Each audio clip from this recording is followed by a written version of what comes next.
স্বাধীনতা দিবস উদযাপন পরিষদের উদ্যোগে ইতালির রাজধানী রোমে আয়োজিত এক আলোচনা সভায় যুদ্ধাপরাধীদের বিচার ত্বরান্বিত করার লক্ষ্যে আরও দায়িত্বশীল হওয়ার আহ্বান জানানো হয়েছে।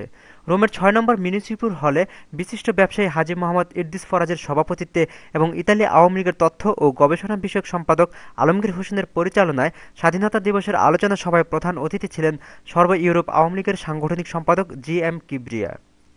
আলোচনা সভায় বক্তব্য রাখেন প্রাণকৃষ্ণ সাহা পরাণ, মিজানুর রহমান, যুবলীগের সভাপতি লিটন মোল্লা, সাধারণ সম্পাদক এম.এ. মিন্টু, মুজাফফর হোসেন বাবুল সহ আরও অনেকে।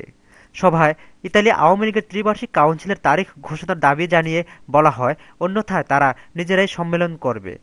দীর্ঘদিন সম্মেলন না দেওয়ায় বর্তমান আওয়ামী লীগ নেতাদের কঠোর সমালোচনা করেন নেতারা এবং তারা দলকে শক্তিশালী করার জন্য দলীয় নেতাকর্মীদের প্রতি আহ্বান জানান।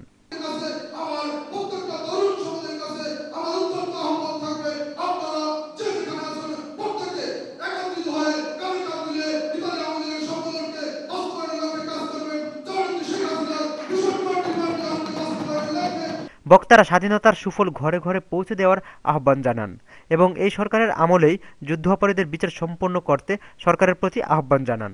Shaon Ahmed, Bangla TV news, Rome, Italy.